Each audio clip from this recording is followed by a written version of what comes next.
అదే ప్రేమ. వివేకానంద రెడ్డి గారిని హత్య చేసినప్పుడు వాళ్ళ బిడ్డ మీద రాలేదా ప్రేమ? మరి ఏడుపు రాలేదు. సొంత చెల్లెల మీద షర్మిలారెడ్డి గారు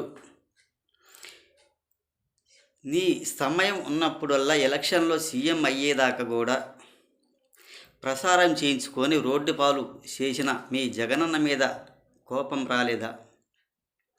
మరి షర్మిల మీద ప్రేమ లేనప్పుడు చిన్న దెబ్బ తగిలితేనే ఏడుపు వస్తుంది.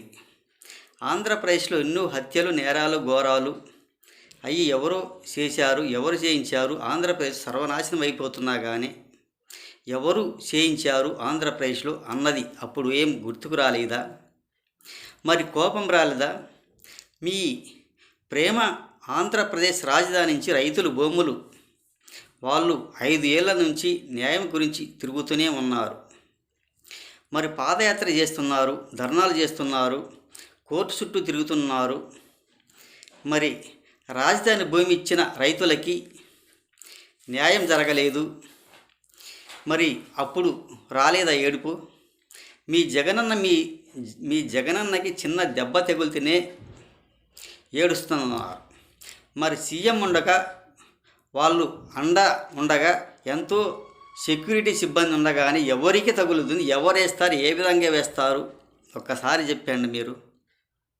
ఇది ఒక సానుభూతి కోసం చేస్తున్న పరిణామం. ఇది ఎవరు కూడా చేసి ఉండరు. అదే ఈయన చేసి తగిలి ఉంటే రాయి ఎక్కడికి పోదు అక్కడే ఆయన దగ్గరే పడి ఉంటుంది. ఇది ఎవరు నమ్మే స్థితికి ఎవడు కాదు. అదేంటంటే గజమాలతో ఏదో స్ప్రింగులతో చేసినది కాబట్టి అదేదో తిప్పేటప్పుడు కంటికి తగిలి ఆయన ఇట్ట అనుకుంటూ కూడా ఉంటాడు, తల తిప్పుతూనే ఉన్నాడు. ఆ తగిలే ఉంటుంది కానీ రాయి వేసిన పరిణామం అంటూ ఏమీ లేదు. అవన్నీ జరిగినప్పుడు నీకెందుకు రాలేదు ఏడుపు? ఏం చేస్తున్నారు ఒకసారి చెప్పండి. ఇలా ఎవరు చేసినా ఏం చేసినా ఎవరు నమ్మే స్థితిలో లేరు.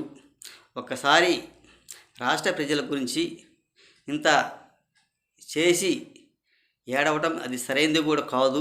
మరి ఆ రోజుల్లో వివేకానంద రెడ్డి గారు చెప్పినప్పుడు ఏం చేస్తున్నారు? అప్పుడు ఏడుపు రాలేదు. మరి రాజధాని రైతులు ఎంతో ఇబ్బందులు పెట్టి ఎంత ఘోరంగా చేసినప్పుడు అప్పుడు రాలేదు ఏడుపులు. మరి బస్టాండ్లలో బస్సులు లేక ఇబ్బందులు పడుతూ ప్రయాణికులు ఎంతో అవస్థలు పడినప్పుడు అప్పుడు అడగొచ్చుగా. మరి అప్పుడు రాలేదా నీకు ఏడుపు? వాళ్ళ అవస్థలు వాళ్ళ బాధలు చూసినప్పుడు నీకు రాలేదు ఏడుపు? ఒకసారి చెప్పండి. ఇది ఎవరు నమ్మే స్థితిలో లేరు. నమ్మరు. ఒక్కసారి ఆలోచించుకొని మళ్ళీ అదే దత్కారంగా చేసి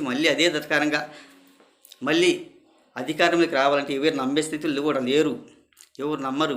కొంచెం ఆలోచించుకొని ఇటు ఒక పనికిమాలిన ఏడుపులు ఏడవకుండా మీ జగనన్నకి ఏమీ కాదు, మళ్ళీ అధికారం కోసం రావాలని ఒక ఆయన తాపత్రయం పడుతున్నారేమో, అంతేగాని ఎవరు నమ్మే స్థితిలో కూడా లేరు, నమ్మరు అని తెలియపరుస్తూ నేను సెలవు తీసుకుంటున్నా.